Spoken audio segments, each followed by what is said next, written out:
ನಮಸ್ಕಾರ ಪ್ರಿಯ ವೀಕ್ಷಕರು, ಮೂಡಲ ಧ್ವನಿ ಹಳ್ಳ ಪಬ್ಲಿಕ್ ಪವರ್ ಕನ್ನಡ ಯೂಟ್ಯೂಬ್ ಚಾನಲ್ಗೆ ಒಮ್ಮೆ ಸಬ್ಸ್ಕ್ರೈಬ್ ಮಾಡಿ, ಬೆಲ್ ಐಕಾನ್ ಪ್ರೆಸ್ ಮಾಡಿ, ಹೊಸ ವಿಡಿಯೋಗಳನ್ನ ನೋಡ್ತಾ ಇರಿ. ಶೇರ್ ಮಾಡಿ, ಲೈಕ್ ಮಾಡಿ, ಕಮೆಂಟ್ ಬಾಕ್ಸಲ್ಲಿ ಕಮೆಂಟ್ ಹಾಕಿ.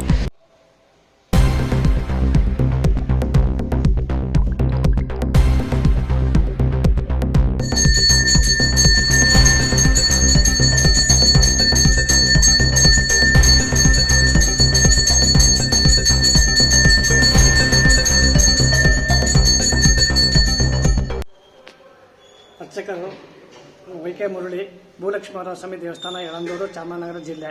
ಇಲ್ಲಿಂದ ಶ್ರೀ ಭೂಲಕ್ಷ್ಮೀವರ ಸ್ವಾಮಿ ಭೂದೇವಿಯನ್ನು ತೊಡೆ ಮೇಲೆ ಕೂಡಿಸ್ಕೊಂಡಿದ್ದಾರೆ. ಇಲ್ಲಿ ವರ ಅವತಾರದಲ್ಲಿ ಇಲ್ಲಿಂದ 1 ಕಿಲೋಮೀಟರ್ ದೂರದಲ್ಲಿ ಎಳೂರು ಅಂತ ಒಂದು ಗ್ರಾಮದಲ್ಲಿ ರೈತರು ನೇಗಿಲು ಉಳಿತಿದ್ದಾಗ ಸಿಕ್ತಂತ ವಿಗ್ರಹ ಇದು. ಭೂದೇವಿ ಸಮೇತ ವರಸ್ವಾಮಿ ಇರೋದ್ರಿಂದ ಇಲ್ಲಿ ಶ್ರೀ ದಿವಾನ್ ಪೂರ್ಣರು 1807ನೇ ಇಸ್ವಿಲಿ ಇದನ್ನ ತಗೊಂಬಂದು ಇಲ್ಲಿ ಬೈಕಾಲ್ ಸಾಗಮ ರೀತಿ ಪ್ರತಿಷ್ಠಾಪನೆ ಮಾಡಿರ್ತಾರೆ. ಇಲ್ಲಿ ವಿಶೇಷ ಏನು ಅಂತಂದ್ರೆ ಇಲ್ಲಿ ಭೂಮಿ ವ್ಯವಹಾರ ಮತ್ತು ಜಮೀನು ಸೈಟು ತಗೋಬೇಕಾದ್ರೆ ಇಲ್ಲಿ ಬಂದು ಅರಕೆ ಹೊತ್ಕೊಂಡು ಹೋದ್ರೆ ಇಲ್ಲಿಂದ ಖಂಡಿತ ಅವ್ರಿಗೆ ಫಲ ಸಿಗುತ್ತೆ ಇಲ್ಲಿಂದ.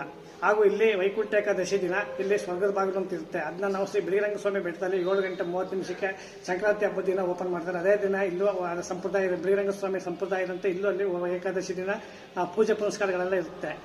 ಸ್ವರ್ಗದ ಬಾಗಲ್ ಮಾತ್ರ ನಾವು ಸಂಕ್ರಾಂತಿ ಹಬ್ಬದ ದಿನ 7:00 ಇಲ್ಲಿ ಓಪನ್ ಮಾಡ್ತೀವಿ. ಭಕ್ತಾದಿಗಳು ಬಂದು ಸಾಯಂಕಾಲ 7:30 ಇಲ್ಲಿ ಇದಾಗುತ್ತೆ. ಜನ ಎಲ್ಲ ಬಂದು ಭಕ್ತಾದಿಗಳಲ್ಲಿ ಬಂದು ದರ್ಶನ ಮಾಡ್ಕೊಂಡು ಭಗವಂತ ಕೃಪೆಗೆ ಪಾತ್ರರಾಗ್ತಾರೆ ಇಲ್ಲಿ ಸರ್. ಆಮೇಲೆ ಪ್ರತಿ ಪೌರ್ಣಮಿ ದಿನ ಇಲ್ಲಿ ಸತ್ಯನಾರಾಯಣ ಪೂಜೆ ಇರುತ್ತೆ ಸರ್. ಇಲ್ಲಿ ಪ್ರತಿ ಪೌರ್ಣಮಿ ದಿನ ಮತ್ತೆ ಶನಿವಾರ ದಿನ ಮತ್ತೆ ಇಲ್ಲಿ ವಿಶೇಷವಾಗಿ ಕಾರ್ಯಕ್ರಮಗಳಿರುತ್ತೆ ಸರ್. ದೇವತಾ ದರ್ಶನ, ವಿಶೇಷ ಪೂಜೆಗಳು, ಅಲಂಕಾರಗಳು ಎಲ್ಲ ಇರುತ್ತೆ ಸರ್. ಇಲ್ಲಿ ಭೂಲಕ್ಷ್ಮಿ ವರಸ್ವಾಮಿ ಅಂದ್ಬಿಟ್ಟು ಇಲ್ಲಿ ತುಂಬಾ ಪ್ರಸಿದ್ಧವಾದ ದೇವಸ್ಥಾನ ಸರ್. ಇದು ಎಷ್ಟು ವರ್ಷದ? 1000 ವರ್ಷದ ಇತಿಹಾಸ ಸರ್. ಇದು ಇಲ್ಲಿ ಪ್ರಮುಖ ವಿಶೇಷ ದಿನ ಯಾವಾಗ? ಇಲ್ಲಿ ಮಂಗಳವಾರ ದಿನ ಮತ್ತೆ ಶನಿವಾರ ದಿನ ತುಂಬಾ ವಿಶೇಷವಾದ ದಿನ. ಮತ್ತೆ ರೇವತಿ ನಕ್ಷತ್ರದ ದಿನ ಇಲ್ಲಿ ವಿಶೇಷವಾಗಿ ಅಭಿಷೇಕ ಅದೆಲ್ಲ ಇರುತ್ತೆ ಸರ್. ಭಗವಂತನಿಗೆ ಭಕ್ತಾದಿಗಳೆಲ್ಲ ಬಂದು ಮಾಡಿಸ್ತಾ ಇರ್ತಾರೆ ಸರ್. ಇಲ್ಲಿ ಇದು ವೈಕುಂಠ ಏಕಾದಶಿ ವಿಶೇಷ ಏನು? ವೈಕುಂಠ ಏಕಾದಶಿ ದಿನ ಶ್ರೀಮನ್ ನಾರಾಯಣನ್ನು ಇವತ್ತಿನ ದಿನ 14 ದಿನ 15 ದಿನದವರೆಗೆ ಸ್ವರ್ಗಕ್ಕೆ ಇವತ್ತಿನ ದಿನ ಓಪನ್ ಮಾಡಿದ್ರೆ ಏಕಾದಶಿ ದಿನ ಬಾಗಿಲನ್ನ 15 ದಿನದವರೆಗೂ ಸ್ವರ್ಗದ ಬಾಗಿಲು ಓಪನ್ ಆಗಿರುತ್ತೆ ಸರ್. ಭಕ್ತಾದಿಗಳು ಬಂದು ದೇವರ ದರ್ಶನ ಮಾಡ್ಕೊಂಡು ವೈಕುಂಠಕ್ಕೆ ಹೋಗೋಂತ ಪ್ರಾಪ್ತಿ ಸಿಗುತ್ತೆ ಅಂತ ಒಂದು ವಿಶೇಷ ಇದೆ ಸರ್. ಆದ್ದರಿಂದ ವೈಕುಂಠ ಏಕಾದಶಿ ದಿನ ಸ್ವರ್ಗದ ಬಾಗಿಲು ವಿಶೇಷ ಸರ್. ಯಾವಾಗ? ಸಂಕ್ರಾಂತಿ ದಿನ. ಸಂಕ್ರಾಂತಿ ದಿನ 15 ದಿನ ಇರುತ್ತೆ ಸರ್. ಇವತ್ತಿಂದ ನಿಮ್ ದೇವಸ್ಥಾನ ಓಪನ್ ಇರ್ತದೆ? ಇವತ್ತಿಂದ ಸರ್ ನಮ್ದು 15ನೇ ತಾರೀಕೆ ಓಪನ್ ಆಗೋದು. ಸಂಕ್ರಾಂತಿ ಹಬ್ಬದ ದಿನ ಸಾಯಂಕಾಲ 7:30 ಓಪನ್ ಆಗುತ್ತೆ. 12 ಗಂಟೆವರೆಗೂ ಇರುತ್ತೆ ಸರ್. ಇವತ್ತು ಸ್ವರ್ಗದ ಬಾಗಿಲು ತೆಗಿತೀರಿ? ಇವತ್ತು ತೆಗಿಲ್ಲ ಸರ್. ಇವತ್ತು ನಮ್ಗೆ ವಿಶೇಷ ಸಂಪ್ರದಾಯ. ನಿಮ್ಮ ದೇವಸ್ಥಾನದ ಸಮಯ ಏನು? ಸಮಯ ಬೆಳಗ್ಗೆ 8 ಗಂಟೆಯಿಂದ ಮಧ್ಯಾಹ್ನ 12 ಗಂಟೆವರೆಗೆ, ತಿರುಗಿ ಸಾಯಂಕಾಲ 6 ಗಂಟೆಯಿಂದ 8 ಗಂಟೆವರೆಗೆ ಇರುತ್ತೆ. ಶನಿವಾರ ದಿನ ಪೂರ್ತಿ ದಿನ ಇರುತ್ತೆ ಸರ್. ಶನಿವಾರ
ಜನ ಓಡಿ ಹೊಡಿತಾರೆ.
ಗೌರಿ ಶಂಕರ ಕೋಟೆ ಹೊಡಿಬಾರ್ದು. ಯಳಂದೂರು ಮಧ್ಯಭಾಗದಲ್ಲಿರುವ ನೋಡಿ, ಇದು ಗೌರೇಶ್ವರ ಅಂತ. ಗೌರೇಶ್ವರ ಅಂದ್ರೆ ಮುಂಭಾಗದಲ್ಲಿ 209 ನ್ಯಾಷನಲ್ ಹೈವೇ ಹೋಗ್ತಾ ಇದೆ. ಅದು ಮುಂಭಾಗದಲ್ಲಿ ಬಳೆ ಮಂಟಪ ಅಂತ ಕೂಗ್ತಾರೆ. ನ್ಯಾಚುರಲಿ ಅದು ಬಳೆ ಮಂಟಪ ಅಲ್ಲ, ಅದ್ರ ಹೆಸರು ದ್ವಾರ ಮಂಟಪ ಅಂತ. ಬಳೆ ಮಂಟಪ ಅಂತ ಯಾಕೆ ಕೂಗ್ತಾರೆ ಅಂದ್ರೆ 3-4 ಕಡೆ ಕೆತ್ತನೆ ಬಳೆಗಳಿಂದ ಕೆತ್ತನೆ ಮಾಡಿದ್ದಾರೆ. ಅದು ಬಳೆಗಳು ತೂಗಾಡಿಕೆ ಆಡುತ್ತೆ, ಅದರಿಂದ ಅದು ಬಳೆ ಮಂಟಪ ಅಂತಾರೆ. ಆ ಬಳೆ ಮಂಟಪದ ಒಳಗಡೆ ಬಂದರೆ ವಿನಾಯಕ ಇದೆ, ಬಲಗಡೆ ವಿನಾಯಕನ ದರ್ಶನ ಮಾಡ್ಕೊಂಡು ಬರೋದು. ಇನ್ನೊಂದು ವಿಶೇಷ ಏನು ಅಂದರೆ, ಆ ಬಳೆ ಮಂಟಪದಲ್ಲಿ ಶಿವ ವಿಷ್ಣು ಭೇದ ಭಾವನೆ ಇಲ್ಲ. ಬಲಭಾಗದಲ್ಲೇ ಶಿವನ ಸಂಪ್ರದಾಯ, ಎಡಗ ಭಾಗದಲ್ಲಿ ವಿಷ್ಣು ಸಂಪ್ರದಾಯ, ಎರಡನ್ನೂ ಮಾಡಿದ್ದಾರೆ. ಅಂಥ ಅದ್ಭುತವಾದ ಬಳೆ ಮಂಟಪ. ಅದು ಮುಂಭಾಗದಲ್ಲಿ ಬಂದರೆ ಇಲ್ಲಿ ಸೂರ್ಯನಾರಾಯಣ ಇಲ್ಲ, ಇಲ್ಲಿ ನಂದಿಕಂಬ ಆಗಲಿ ನವಗ್ರಹ ಇಲ್ಲ, ಸೂರ್ಯನಾರಾಯಣ ಮಾಡಿದ್ದಾರೆ. ಸೂರ್ಯನಾರಾಯಣ ಯಾಕೆ ಮಾಡಿದ್ದಾರೆ ಅಂದರೆ, ಶಿವರಾತ್ರಿ ಆದ 1 ವಾರ ಮೇಲ್ಗಡೆಯಿಂದ ಬಳೆ ಮಂಟಪದ ಮೇಲ್ಭಾಗದಿಂದ ಕೆಳಭಾಗದಲ್ಲಿ ಗೌರೇಶ್ವರ ಇದೆ. 7 ಮೆಟ್ಲು ಕೆಳಗೆ ಸೂರ್ಯನ ಕಿರಣಗಳು 6:40ರಿಂದ 7 ಗಂಟೆ ಒಳಗೆ 2 ನಿಮಿಷ ಸೂರ್ಯನ ಕಿರಣಗಳು ಆ ಗೌರೇಶ್ವರನ ಬೀಳುತ್ತೆ. ಇದು ವಿಶೇಷ. ಇದು 1500 ಚೋಳರ ಕಾಲದಲ್ಲಾದದ್ದು. ಇದು ಗೌರೇಶ್ವರ. ಇದು ಹಿಂಭಾಗದಲ್ಲಿ ಹೋದರೆ ಪಂಚಲಿಂಗಗಳಿದೆ. ಮಲ್ಲಿಕಾರ್ಜುನೇಶ್ವರ, ತಾರಕೇಶ್ವರ, ಚಿದಂಬರೇಶ್ವರ, ಅರುಣಾಚಲೇಶ್ವರ ಅಂತ 5 ಪಂಚಲಿಂಗಗಳಿದೆ. ಪಂಚಲಿಂಗ ದರ್ಶನ ಆದಮೇಲೆ ಎಡಭಾಗದಲ್ಲಿ ಬಂದರೆ ಪಾರ್ವತಾಂಬೆ. ಇಡೀ ದೇಶದಲ್ಲೇ ಜಗತ್ತಲ್ಲೇ ಇಲ್ಲ ಅಷ್ಟು ಪವರು. ಅದೇನು ಸ್ವಾಮಿ ನೀವು ಕೇಳ್ಬೋದು ಐನೋರೆ, ಆ ತಾಯಿನ 1 ನಿಮಿಷ ಬಂದು ಭಕ್ತಾದಿಗಳು ನೆನೆಸ್ಕೊಂಡು ಹೋದರೆ ಅವ್ರಿಗೆ ಏನು ಮಕ್ಕಳಾಗಲೇ ಇದ್ದರೆ, ಮನೆ ಕಟ್ಟಲೇ ಇದ್ದರೆ, ವ್ಯವಹಾರದಲ್ಲಿ ತೊಂದರೆ ಇದ್ದರೆ, ಏನಾದ್ರು ಪ್ರಮೋಷನ್ ಆಗಲೇ ಇದ್ದರೂ ತುಂಬ ತಾಯಿ ಅಷ್ಟು ಶಕ್ತಿ ಇದೆ. 1500 ಚೋಳರ ಕಾಲದಲ್ಲಿ ಮಾಡಿದಂಥ ಪಾರ್ವತಾಂಬೆ. ಆಮೇಲೆ ಇನ್ನೊಂದು ವಿಶೇಷ ಏನು ಅಂದರೆ, ನಮ್ಮಲ್ಲಿ ಹೆಣ್ಮಕ್ಳು ಇರ್ತಾರೆ, ಹೆಣ್ಮಕ್ಳು ಮದುವೆನೇ ಆಗಲ್ಲ. ಆ ಮಗು, ಆ ತಾಯಿ, ಆ ಹೆಣ್ಣು ಮಗು ಬಂದು ಆ ತಾಯಿನ ನಮಸ್ಕಾರ ಮಾಡ್ಕೊಂಡು ಹೋದರೆ ಮತ್ತೆ ಬಂದು ಮತ್ತೆ ಇನ್ನೊಂದು ದಿನ ಏನು ಅಂದರೆ 9 ಮೊಳ ಸೀರೆನ ತಂದು ಆ ತಾಯಿಗೆ ಉಡಿಸ್ಬಿಟ್ಟು ಅಭಿಷೇಕ ಮಾಡಿದ್ಮೇಲೆ ಆ ಮಗುಗೆ ಕೊಟ್ಟರೆ ನಾವು ಅವಳು ಕೂಡ 1 ತಿಂಗಳು 6 ತಿಂಗಳೊಳಗೆ ಮದುವೆ ಆಗಿ ಹೋಗ್ತಾಳೆ. ಅಷ್ಟು ತುಂಬ ಪವರು ಪಾರ್ವತಾಂಬೆ. ಇಡೀ ಜಗತ್ತಲ್ಲೇ ಇಲ್ಲ. ದಯವಿಟ್ಟು ಭಕ್ತಾದಿಗಳು ಯಾವಾಗಲೂ ಶನಿವಾರ ಭಾನುವಾರ ರಜೆ ದಿನಗಳಲ್ಲಿ ಈ ದೇವಸ್ಥಾನ ಓಪನ್ ಇರುತ್ತೆ. ನಾವು ದಯವಿಟ್ಟು ಈ ದರ್ಶನ ಮಾಡಿ ತಮ್ಮ ಈ ದೇವರ ಆಶೀರ್ವಾದ ಪಡ್ಕೋಬೇಕು. ಮತ್ತು ಅದಲ್ಲದೆ 2 ಮರಗಳಿದೆ. ಇದು 2 ಮರದ ಹೆಸರು ಪಗಡೆ ಮರ ಅಂತ. ಎಡಭಾಗದಲ್ಲಿ ಗಂಡು ಮರ, ಬಲಭಾಗದಲ್ಲಿ ಹೆಣ್ಣು ಮರ. ಅಷ್ಟು ಅದ್ಭುತವಾದದ್ದು. ಇದರಲ್ಲಿ ಹೂ ಬಿಟ್ಟು ಕಾಯಿ ಬಿಟ್ಟು ಎಲ್ಲ ಆಗುತ್ತೆ. ಅಷ್ಟು ಅದ್ಭುತವಾದ ಪಗಡೆ ಮರ ಅಂತ ಹೇಳ್ಬೋದು. ಈ ದೇವಸ್ಥಾನ ತುಂಬ ಚೋಳರ ಕಾಲದ್ದು, 1500 ಚೋಳರ ಕಾಲದ್ದು. ತುಂಬ ಅದ್ಭುತವಾದ ದೇವಸ್ಥಾನ. ತಾವೆಲ್ಲರೂ ಭಕ್ತರು ಈ ಶನಿವಾರ ಭಾನುವಾರ ಗೌರ್ಮೆಂಟ್ ರಜೆಗಳು ಯಾವತ್ತಿದೆ ಅವತ್ತು ಬಂದು ದೇವ್ರ ದರ್ಶನ ಮಾಡ್ಬೋದು ಅಂತ ನಾನು ವಿನಂತಿಸಿಕೊಳ್ಳುತ್ತೇನೆ. ಟೈಮಿಂಗ್ಸ್ ಬೆಳಗ್ಗೆ 6:30ಯಿಂದ 11 ಗಂಟೆ 12 ಗಂಟೆವರೆಗೂ ಇರ್ತೀವಿ ಸ್ವಾಮಿ. ಸಂಜೆ ಪುನಃ 6:30ರಿಂದ 8 ಗಂಟೆವರೆಗೂ ಇರ್ತೀವಿ ದೇವ್ರ ದರ್ಶನ ಮಾಡಿ. ವಿಶೇಷ ಯಾವತ್ತಿಲ್ಲಿ ವಿಶೇಷ ಗೌರಿ ಇದು ಶಿವರಾತ್ರಿ ದಿನ, ಕಾರ್ತಿಕ್ ಸೋಮವಾರ, ಮತ್ತೆ ಈಗ ನೋಡಿ ಧನುರ್ಮಾಸದಲ್ಲಿ ಆಯ್ತು, ಮತ್ತೆ ಆಷಾಢ ಮಾಸದಲ್ಲಿ ಹೂವೆಲ್ಲ ಹಾಸಿ ವಿಶೇಷ ಪೂಜೆ, ಸಾಯಂಕಾಲ ವಿಶೇಷ ಪೂಜೆಗಳಿರುತ್ತೆ. ಇದರಲ್ಲಿ ಆಷಾಢ ಮಾಸದಲ್ಲಿ ಮುಜರಾಯಿ ಇಲಾಖೆ ಎಲ್ಲ ಸೆಂಟ್ರಲ್ ಮುಜರಾಯಿ ಅಂತಲ್ಲ, ಸೆಂಟ್ರಲ್ ಗೌರ್ಮೆಂಟ್ ಮುಜರಾಯಿ ಎರಡೂ ಇದೆ. ಇದು ಆರ್ಕಲಾಜಿಕಲ್ ಮುಜರಾಯಿ 2 ಅಂಡರ್ಟೇಕಿಂಗ್ ಇದೆ. ಈಗ ಲಿಂಗ ಇಷ್ಟು ಕೆಳಗಡೆ ಇರೋದು ಏನು ವಿಶೇಷ? ಇದು ಯಳಂದೂರು ಆ ಮಠದಲ್ಲಿ ಇತ್ತು. 7 ಮೆಟ್ಲು ಕೆಳಗಡೆ ಹೋದ್ರೆ ಯಳಂದೂರು ಆ ಮಠದಲ್ಲಿ ಇದ್ದಿದ್ದು. ಈಗ ಊರೆಲ್ಲ ಎತ್ತರ ಆಗಿರೋದು ಸ್ವಾಮಿ. ನಮಸ್ಕಾರ.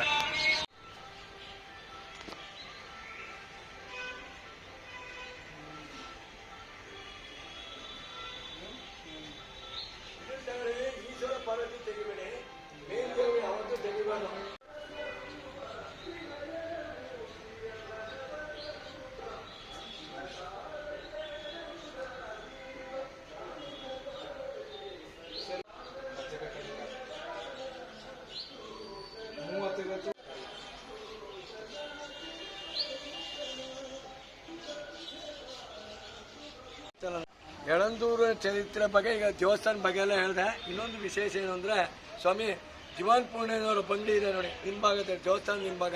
ಅವರು ಯಳಂದೂರಿನ ಮಹಾರಾಜರು ಯಳಂದೂರಿನ ಜೀವನ್ ಪೂರ್ಣೇನವ್ರಿಗೆ ಕೊಡುಗೆ ಕೊಟ್ಟರು. ಇಲ್ಲಿ ರಾಜತನ ಆಡ್ತಾಯಿದ್ರು. ಇಲ್ಲಿ 33 ಇದೆ. 33 ರಾಜತನ ಆಡ್ತಿದ್ರು.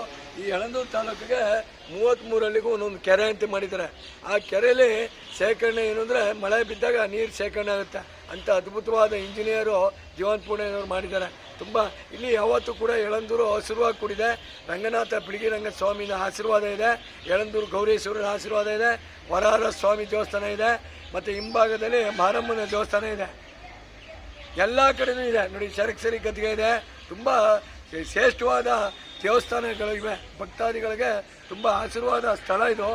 ಆದ್ದರಿಂದ ಟೂರಿಸಮ್ನವ್ರು ಬಂದರೆ ಈ ಬಳೆ ಮಂಟಪ, ಗೌರೇಶ್ವರ, ಜಾಗೀರ್ದಾರ್ ಬಂಗ್ಲಿ ಮತ್ತು ನಮ್ಮ ಇದು ಹೊಸದಾಗಿ ದೇವಸ್ಥಾನ ಆಗಿದೆ, ಇವೆಲ್ಲ ನೋಡ್ಕೊಂಡು ಹೋಗ್ಬೋದು ಅಂತ ನಾನು ತಮ್ಮಲ್ಲಿ ವಿನಂತಿಸಿಕೊಳ್ಳುತ್ತೇನೆ. ನೋಡಿ, ಇದು ವಿಶೇಷ ಏನಂದರೆ ಗೌರೇಶ್ವರ ಸ್ವಾಮಿ ದೇವಸ್ಥಾನ ಮಧ್ಯಭಾಗದಲ್ಲಿದೆ ಇದು. ಇದ್ರ ಹೆಸರು ಪಗಡೆ ಮರ ಅಂತ. ಈ ಮರದಲ್ಲಿ ನೋಡಿ, ಎಡಭಾಗದಲ್ಲಿರೋದು ಗಂಡು ಮರ, ಇದು ಹೆಣ್ಣು ಮರ, ಇವೆರಡು ಪಗಡೆ ಮರ. ಈ ಪಗಡೆ ಮರದಲ್ಲಿ ಒಂದು ಹೂ ಬಿಡುತ್ತೆ ಮಳೆಗಾಲದಲ್ಲಿ. ಹೂ ಬಿಟ್ಟು ಕಾಯಾಗಿ ಮೆಣಸಿನ್ಕಾಯಿ ಕಂಡಾಗ ಹಣ್ಣಾಗುತ್ತೆ. ಹಣ್ಣಾಗಿ ಅದರೊಳಗೆ ಒಂದು ಬೀಜ ಇದೆ. ಬೀಜನ ತೆಗೆದುಬಿಟ್ಟು ಆ ಹಣ್ಣನ್ನು ತಿಂದರೆ ಶೇಷವಾಗಿ ಕಟ್ಟಿದ್ರೆ ಎದೆಲಿ ಹೊಡೆದೋಗುತ್ತೆ, ಅಷ್ಟು ಪವರ್ ಇದು. ಅಂಥ ಪಗಡೆ ಮರ ಅಂತ ಹೆಸರು ಇದಕ್ಕೆ. ಸುಮಾರು 500 ವರ್ಷಗಳಾಗಿದೆ ಈ ಮರಕ್ಕೆ. ತುಂಬ ಎಸಿ ಇದೆಯಲ್ಲ, ಆ ರೀತಿ ರೀತಿಯಲ್ಲಿ ಕೂತ್ಕೊಂಡ್ರೆ ಇಲ್ಲಿ ಕೂಡ್ಸಕ್ಕೆ ಬಿಡಲ್ಲ, ಅಷ್ಟೇ ಗಲೀಜು ಮಾಡ್ತಾರೆ ಅಂತ. ಇದು ಹೆಸರು ಪಗಡೆ ಮರ ಅಂತ. ಬಹಳ ಅದ್ಭುತವಾದದ್ದು ಮರ. ಗಂಡು ಹೆಣ್ಣು ಶಿವ ಪಾರ್ವತಿ ಕಣ್ಣಾಗ 500 ವರ್ಷಗಳು ಮಾಡಿದ್ದಾರೆ ನೋಡಿ, ಹಾಗೆ ಹಿರಿಕರು. ಆದ್ದರಿಂದ ಭಕ್ತಾದಿಗಳು ಇನ್ನೂ ನೋಡ್ಕೊಂಡು ಹೋಗ್ಬೋದು. ದಯವಿಟ್ಟು ಬಂದು ಈ ದೇವಸ್ಥಾನ ದರ್ಶನ ಮಾಡಿ ಹೋಗಿ. ತುಂಬ ಪಾರ್ವತಿ ಅಮ್ಮನವರ ಆಶೀರ್ವಾದ ಪ್ರತಿಯೊಂದು ಕೆಲಸ ಕಾರ್ಯಗಳಿಗೂ ಶುಭ ಆಗುತ್ತೆ. ದಯವಿಟ್ಟು ಶನಿವಾರ ಭಾನುವಾರ ರಜೆ ದಿನಗಳಲ್ಲಿ ಬಂದು ನೋಡೋಬೇಕಂತ ನಾನು ವಿನಂತಿಸುತ್ತೇನೆ.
ಎಲ್ಲರಿಗೂ ಕೂಡ ಮುಂದಿನ 2026ನೇ ಇಸ್ವಿ ಹೊಸ ವರ್ಷ ಪ್ರಾರಂಭ ಆಗ್ತಾ ಇದೆ.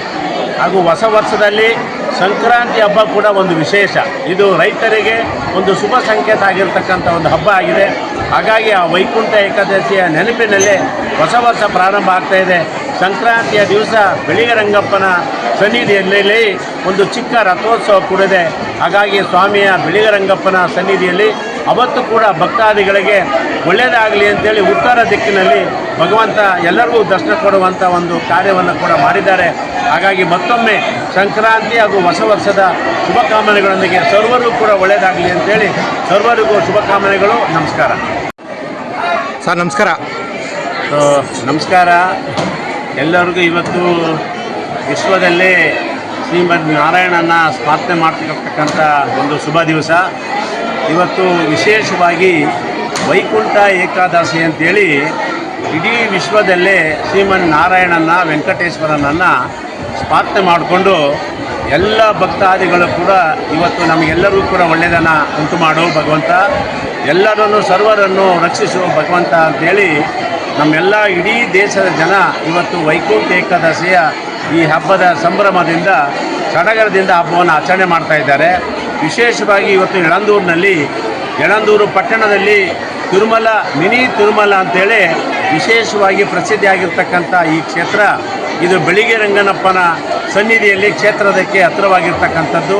ಪಕ್ಕದಲ್ಲೇ ಭೂವರಹ ಸ್ವಾಮಿ ಕೂಡ ವಿಶೇಷವಾಗಿರ್ತಕ್ಕಂಥ ಒಂದು ಉತ್ತಮವಾದಂಥ ಪುಣ್ಯನಾಡು ಯಳಂದೂರಿನಲ್ಲಿ ಇವತ್ತು ತಿರುಮಲ ದೇವಸ್ಥಾನವನ್ನು ಅನೇಕ ನಮ್ಮ ಭಕ್ತಾದಿಗಳು ಸಾರ್ವಜನಿಕರೆಲ್ಲರೂ ಕೂಡ ಸೇರಿ ಇದು ಒಳ್ಳೆಯ ಪುಣ್ಯ ಸ್ಥಳವನ್ನಾಗಿ ಇವತ್ತು ಯಳಂದೂರಿನಲ್ಲಿ ಮಾಡಿದ್ದಾರೆ.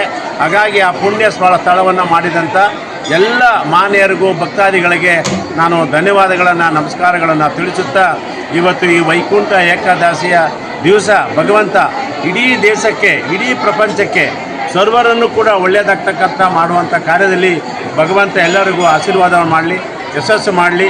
ಅವರು ಮಾಡಿದಂಥ ಎಲ್ಲ ಕೆಲಸ ಕಾರ್ಯಗಳಿಗೆ ಭಗವಂತ ಸರ್ವ ಆಶೀರ್ವಾದವನ್ನು ಮಾಡಲಿ ಅಂತೇಳಿ ಭಗವಂತನಲ್ಲಿ ಪ್ರಾರ್ಥನೆ ಮಾಡ್ತೇನೆ. ಎಲ್ಲರಿಗೂ ಕೂಡ ಶುಭವಾಗಲಿ ಅಂತೇಳಿ ವೈಕುಂಠ ಏಕಾದಶಿಯ ಸ್ಮರಣೆ ದಿವಸ ಮತ್ತೊಮ್ಮೆ ಶ್ರೀಮನ್ ನಾರಾಯಣನ ವೆಂಕಟೇಶ್ವರನ ಸ್ಮರಣೆ ಮಾಡಿಕೊಂಡು ಭಗವಂತನಿಗೆ ಧನ್ಯವಾದಗಳು ಹೇಳಕ್ಕೆ ಬಯಸ್ತೇನೆ. ಶುಭವಾಗಲಿ. ನಮಸ್ಕಾರ. ಮೂಡಲ ಧ್ವನಿ ಹವಳ ಪಬ್ಲಿಕ್ ಪವರ್ ಕನ್ನಡ ಯೂಟ್ಯೂಬ್ ಚಾನಲ್ಗೆ ಒಮ್ಮೆ ಸಬ್ಸ್ಕ್ರೈಬ್ ಮಾಡಿ, ಬೆಲ್ ಐಕಾನ್ ಪ್ರೆಸ್ ಮಾಡಿ ಹೊಸ ವಿಡಿಯೋಗಳನ್ನ ನೋಡ್ತಾ